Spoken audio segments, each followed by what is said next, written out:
Prigozhin wasn't just greedy and ambitious. He was a traitor, the literal definition of a traitor. He wasn't a Russian patriot. He was collaborating directly or indirectly with the West.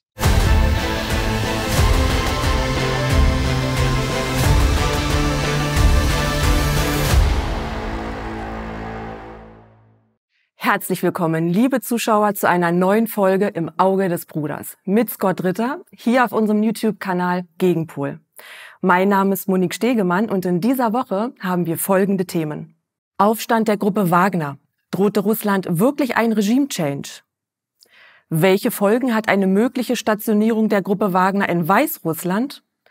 Und was passiert, wenn Russland wieder die Initiative im Ukraine-Krieg ergreift?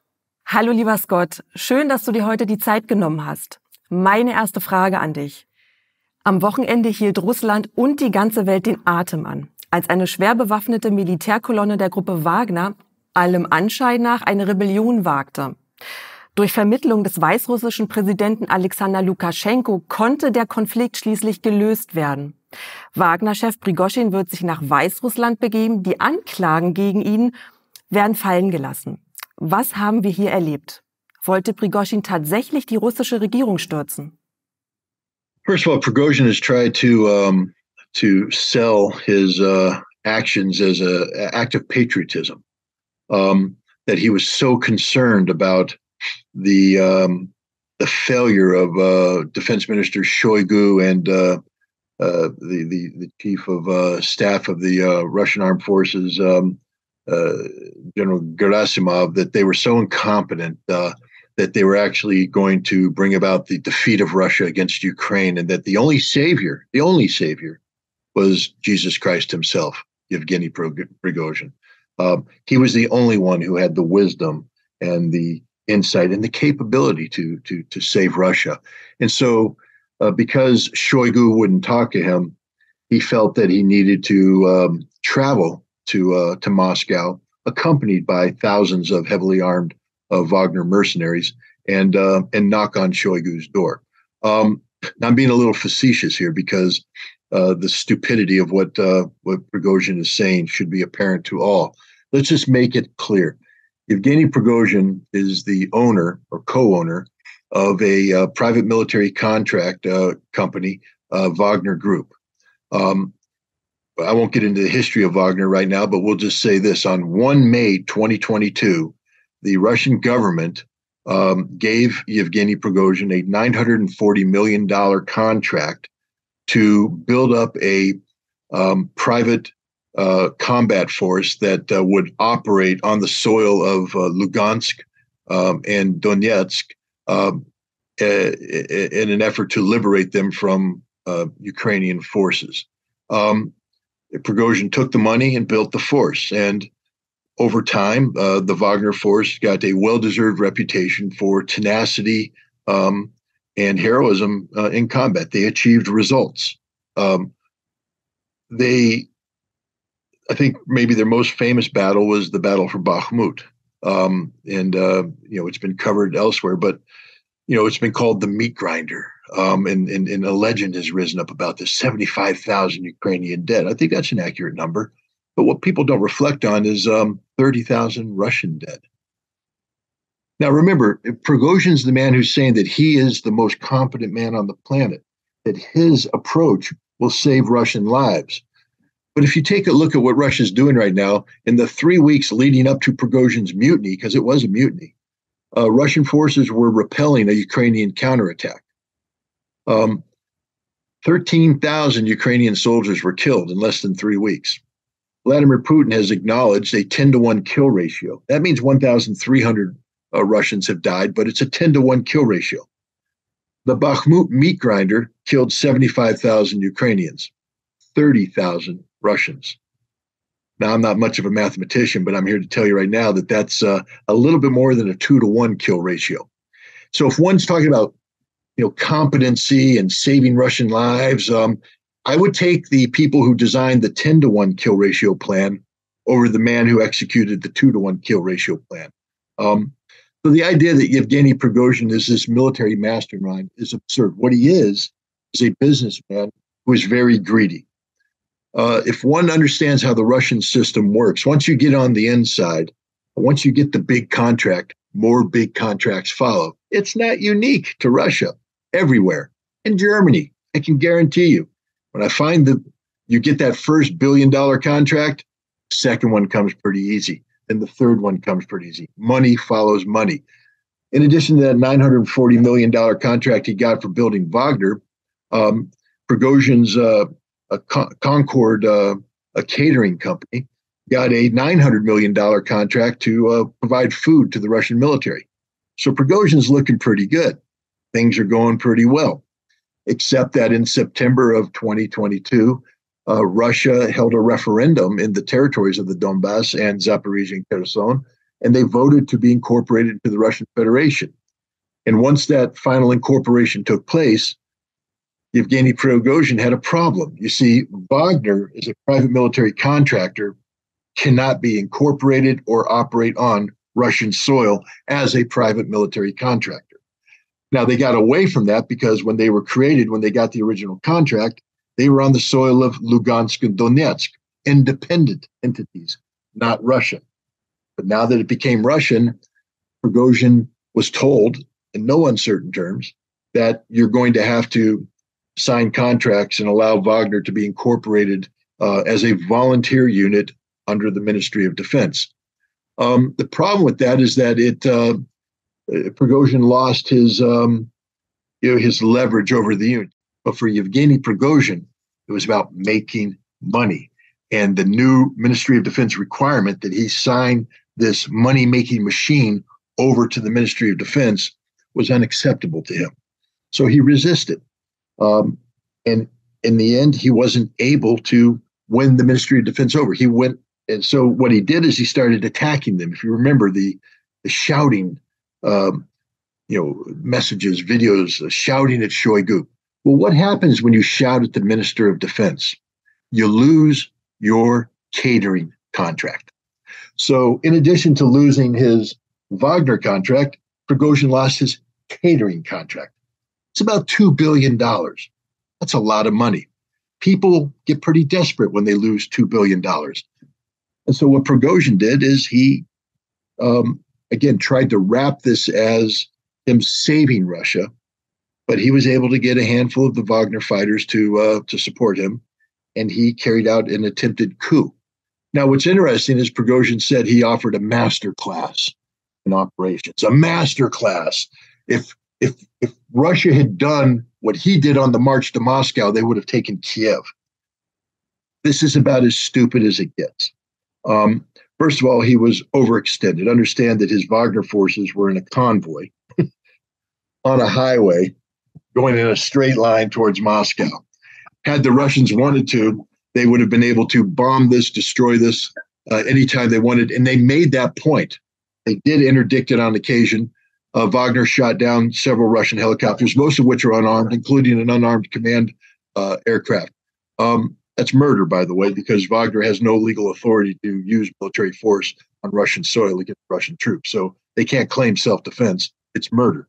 But as they moved towards Moscow, Putin's goal was to avoid a civil war. Putin's goal was to avoid Russian-on-Russian violence. But he deployed 2,500 Russian special forces in Sirpikov in the approach to Moscow.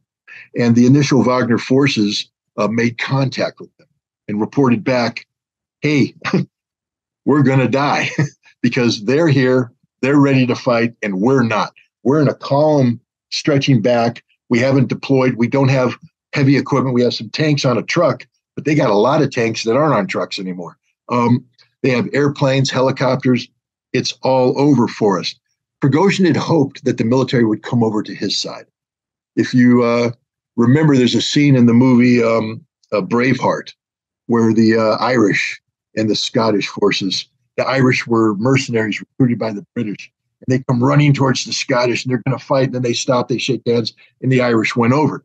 And I think Prigozhin was hoping that that would be the case. As he approached Moscow, any Russian troops deployed before him would come over to his side. The Russian generals would come over to his side. Russian politicians would come over to his side. Russian businessmen would come over to his side, which is the most important thing because he needed money. Nobody came to his side.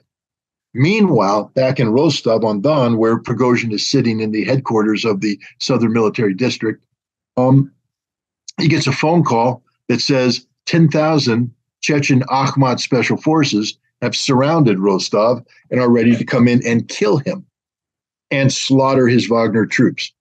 That's a master class in what not to do, not a master class in what to do. Prigozhin backed down because the only alternative was to die. It would have been violent. It would have been Russian on Russian violence. And he made the right choice. But the idea that Putin was afraid to flex muscle, to use force, was absurd. Had Prigozhin not backed down, we'd have 8,000 dead Wagner soldiers. Prigozhin would be dead. We'd probably have a couple thousand dead Russian soldiers. And it would have been the potential for a civil war, because once Russians start fighting Russians, once blood is spilt, you don't know how people are going to act. But what we do know is in the lead up to this, nobody came to Prigozhin's assistance. Everybody came to Putin's assistance. And this mutiny, this act of treachery, this treason was nipped in the bud. Es ist bezeichnend, wie zurückhaltend der Westen im Umgang mit dem Aufstand der Gruppe Wagner umgegangen ist. Es gab keine Jubelstürme, dabei ist ein Regime-Change, eine Absetzung des russischen Präsidenten Putins, doch ein offenes Ziel des Westens. Hatte man im entscheidenden Moment Sorge, dass aus westlicher Sicht der falsche Mann die Macht übernehmen könnte? Hatte man Angst, wer die Kontrolle über die russischen Atomsprengköpfe bekommt? Well, the interesting thing is the West had known about Prigozhin's ambition well in advance. We know this because the CIA has admitted that it briefed the Gang of Eight, the top 8 members of Congress, along with the president, about the fact that Prigozhin was preparing this coup. Now, if they were concerned about the wrong man getting nuclear weapons, the right decision would have been to pick up the phone and call Putin and say, hey, we're getting buzzed that Prigozhin's going to make a move. We want to let you know because we don't want, a civil war. We don't want you to lose nuclear weapons. No such phone call was made, which tells you what? They wanted Prigozhin to do this. Because if they didn't want Prigozhin to do this, they would have made the phone call to stop Prigozhin from doing it. But they let Prigozhin go. Now, here's another interesting thing. There's documents that have been released. You remember the American airman who put all these documents on his Minecraft page or whatever, and the big scandal. One of those documents talks about the Ukrainian intelligence service having meetings with Prigozhin in February of this year. And that in the context of those meetings, they discussed that there had been earlier meetings, ongoing meetings between Prigozhin and the Ukrainian intelligence services in Africa. So there's that. Prigozhin is meeting with Ukrainian intelligence. Why? What's going on? And remember, it's February of 2023. This is after the Ministry of Defense says that he has to turn over Wagner Group to their control, and at a time when he probably realized he was going to lose the Concord catering thing. What did the Ukrainians, what did they tell Prigozhin? They said that the Russian authorities might be aware of our meetings in Africa. This could make you susceptible to arrest. Now, why would they tell Prigozhin that? Remember, the United States didn't call up Putin and say, hey, Prigozhin's going to come to you. But the Ukrainians are calling Prigozhin saying, we're concerned that the Russians might be aware that you've talked to us and they could arrest you. Why would they do that? Because Prigozhin's their boy. Prigozhin's doing what they want. And believe me, if the Ukrainians know it, everybody knows it. We know the Americans know it because we published a paper dated February that knew it. We knew about it back in February, but and the British knew about it as well. And what we know is that the British and the Americans told the Ukrainians to stand down, to stop the counteroffensive right before Prigozhin was going to carry out his coup. Why? Because the idea was to create a lull on the battlefield so that when Prigozhin went in and started his civil war, the Russians would have to pull troops off the battlefield to respond. Now, it's difficult to pull troops off the battlefield when they're being attacked by Ukrainian forces. But if the Ukrainian forces have pulled back, these troops can now be pulled away, and now the Ukrainian forces could attack and break through the line and win the war, which is what they were wanting all along. Prigozhin wasn't just greedy and ambitious. He was a traitor, the literal definition of a traitor. He wasn't a Russian patriot. He was collaborating directly or indirectly with the West to create conditions that would result in the strategic defeat of Russia. This is the fact. And for the West to proclaim that, oh, no, we didn't have anything to do with this. We made sure that nobody could accuse us of interfering is stupid. Just, again, think about it on face value. If your concern is that Russia's nuclear arsenal could become part of a tug of war between the Russian government and rebels, thereby putting at risk nuclear weapons, that's something that everybody should be concerned about. One would think that you would call the Russian government and say, your nuclear weapons might be at risk because a madman's getting ready to send an army to Moscow. Now, the good news is that the Russians knew about Prigozhin doing this as well. Vladimir Putin has hinted that prior to this, prior to Prigozhin moving, that the Russian authorities had been in close and continuous contact with the Wagner commanders, encouraging them not to throw their weight behind Prigozhin. And the good news is only one, Dmitry Utkin, the founding member of Wagner and one of Prigozhin's closest associates. He's the only one that came in, but because of his status, 8,000 Wagner fighters followed him. 17,000 Wagner fighters stayed in their camps and refused to participate. Der russische Präsident Putin hat allen Wagner-Kämpfern freigestellt, sich dem regulären russischen Militär anzuschließen oder nach Weißrussland zu übersiedeln, wo auch Wagner-Chef Prigoschin abgezogen ist. Medial wird darüber spekuliert, ob die Stationierung Wagners in Weißrussland in Reichweite der ukrainischen Grenze möglicherweise eine Ouvertüre ist zur Eröffnung einer neuen Nordfront. Könnte an diesen Spekulationen etwas dran sein? Und wenn ja, Scott, wie passt das mit Putins Vorwürfen von Verrat zusammen? War damit überhaupt Prigoschin gemeint? Let's make it clear. Prigozhin was told, you have to go to Belarus. You will never be allowed on Russian soil again because you're a traitor. If you stay on Russian soil, we'll arrest you. We'll probably execute you because you're a traitor. But because we don't want a civil war, you get to go to Belarus. He's in Belarus right now. The Belarusian government has acknowledged this. Of the Wagner forces, the 17,000 who remained in their camps are considered honorable men by the Russian government. And they will be given the opportunity to sign contracts with the Russian Ministry of Defense, either as individuals, meaning they join and then the Russians will plug them in to various units depending on the needs of Russia, or as units, as volunteer units. To show you an example of how this works, the Akhmat Special Forces are volunteer units created by the Chechen Republic. When they finish their training, the commanders and every soldier in the Akhmat unit signed a contract to the Russian government, identifying them as a member of a volunteer unit working under the structures of the Ministry of Defense. So Wagner has some very capable units, some assault units, some reconnaissance units, combat units that should be left together, intact. And these units will be able to sign contracts with the Russian Ministry of Defense in a volunteer status so that they can retain their command and control, retain their unique way of operating.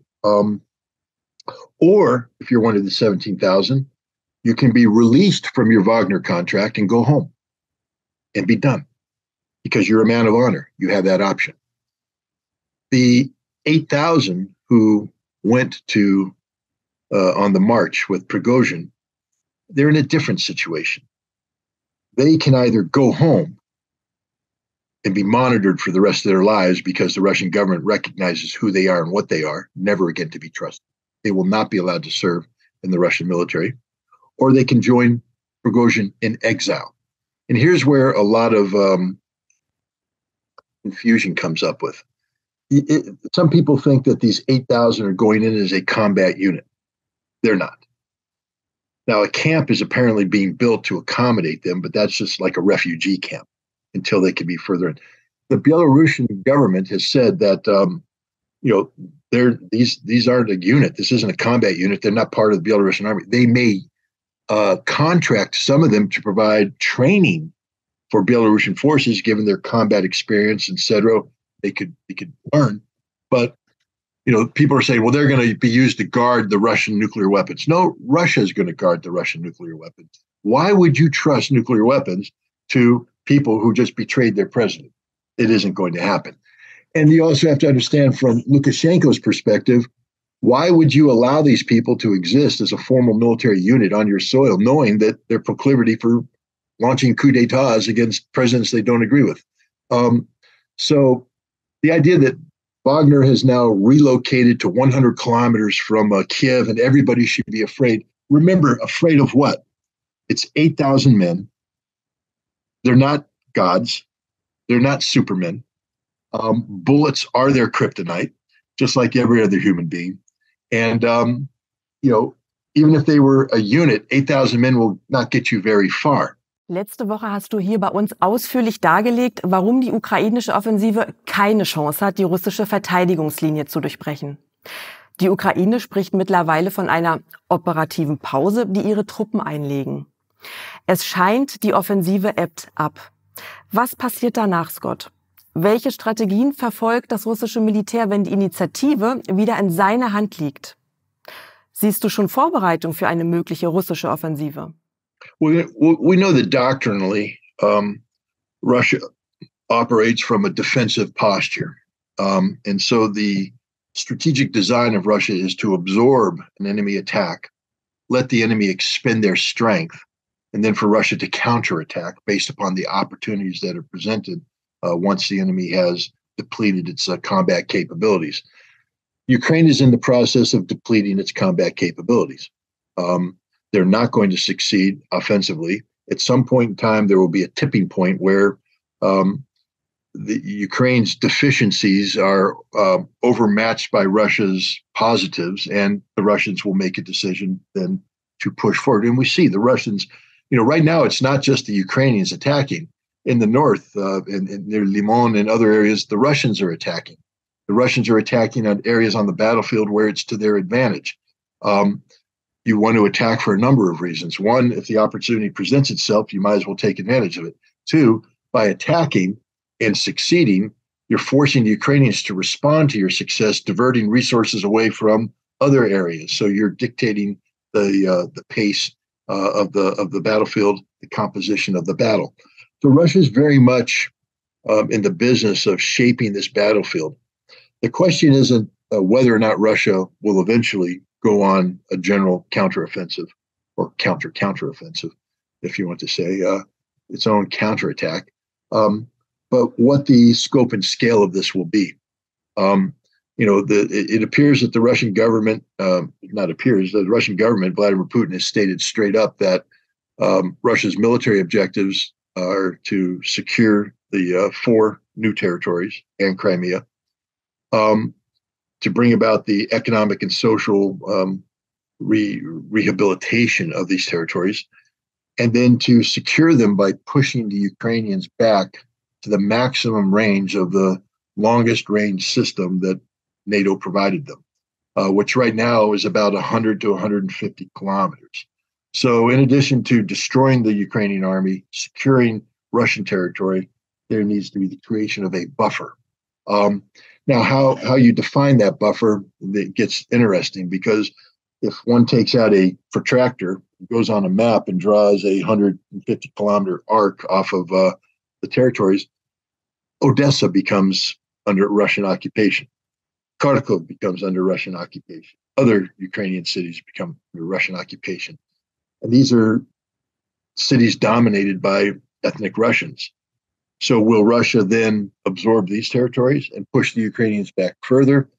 Will Russia seek to create a land bridge connecting Russian territory with the Transnistria region, the breakaway republic, the Moldova claims, and that has been subjected to threats from Moldova and Ukraine recently?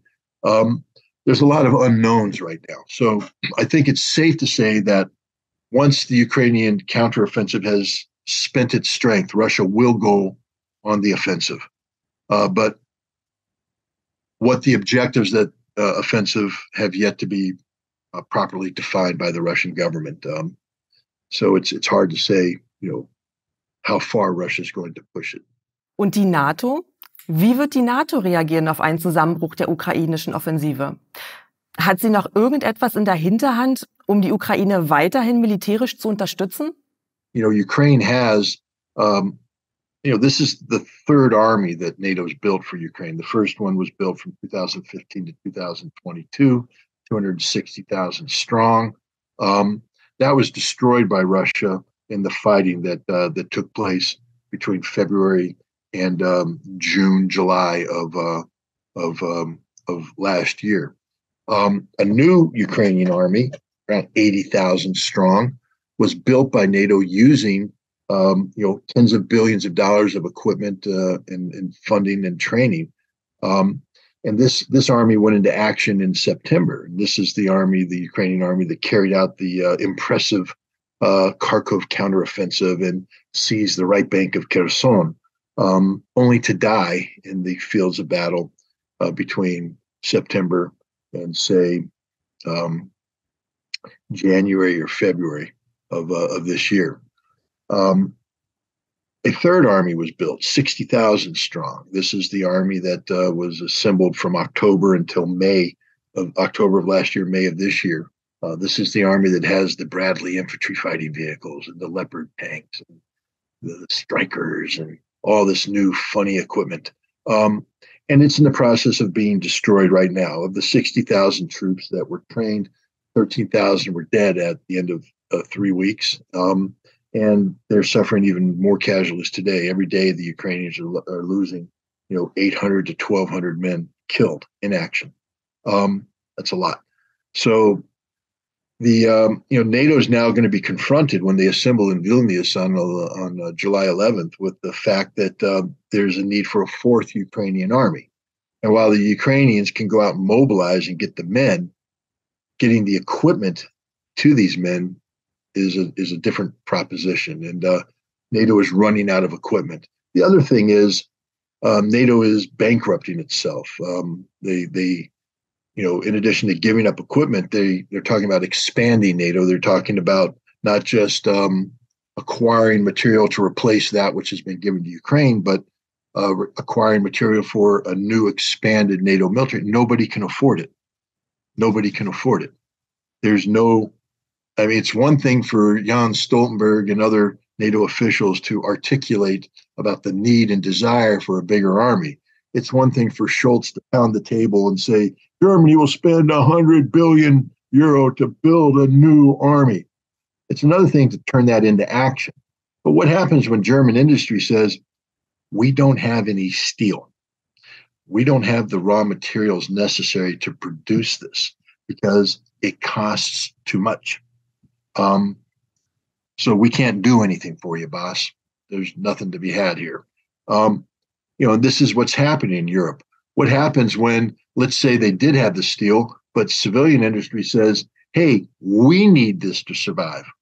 Now you have a competition. Are you going to continue to sacrifice your economy for a futile effort? Because there can be no doubt that even if Europe wanted to and could create a fourth Ukrainian army to be offered as sacrificial lambs on the altar of, strategic defeat of Russia,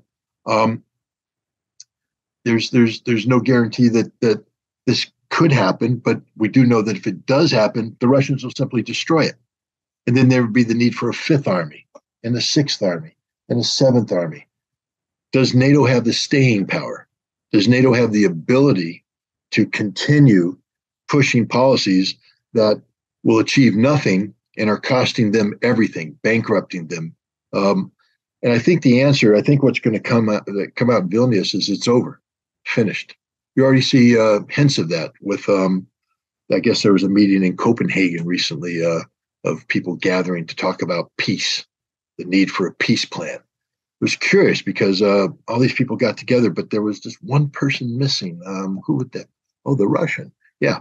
So, they're trying to talk peace so let's say they all come together and say, we agree on peace. Well, the Russians may not agree on peace, especially in the terms that they put forward. Russia was asking for peace all along, especially, when it was sort of disadvantaged. It was to Russia's disadvantage for peace, but they said, okay, we'll do peace anyways. But now Russia's had to absorb these losses, absorb, the NATO effort to achieve their strategic defeat. They're finally in a good position, and NATO's saying, oh, time out, we want peace. I don't know if Russia will go along with it, or what we can say is it's problematic whether or not Russia would agree to any terms that these people have come up with, because they live in a fantasy world where they continue to believe that they can impose their will on Russia, but they can't. That's why the Ukrainian army keeps dying, because every effort made to impose the will on Russia has failed, which is another reason why the West may have gone along with the Prigozhin gambit, because it was an act of desperation. Think about how desperate the West had to be not to pick up the phone to call Vladimir Putin, not to say, heads up, boss, you got this madman, Yevgeny Prigozhin, who is going to make a move on your capital and seek to topple you. And as much as we don't like you, we sort of respect the stability that you bring to the picture, and we want you to nip this thing in the bud. We didn't make that phone call. Why? Because secretly we wanted Prigozhin to win. Secretly, we wanted the situation to devolve to the point where the Russians collapsed, the Russian front lines in Ukraine collapsed so that they could be exploited. That's the only way Ukraine will be able to achieve a victory, is if Russia collapses. And Yevgeny Prigozhin was the one chance that the West had of achieving that. Vielen Dank, Scott, für deine ausführlichen Erklärungen. Wir freuen uns auf nächste Woche. Dankeschön. Thank you very much. Have a great week. We'll talk next week. Liebe Zuschauer, vielen Dank fürs Zusehen. Wenn euch die Sendung gefallen hat, teilt das Video breit in den sozialen Medien, abonniert eben noch unseren Kanal Gegenpol. Wir haben neben Scott Ritter viele weitere spannende Berichte und Analysen. Bis dahin, bis nächste Woche. Tschüss.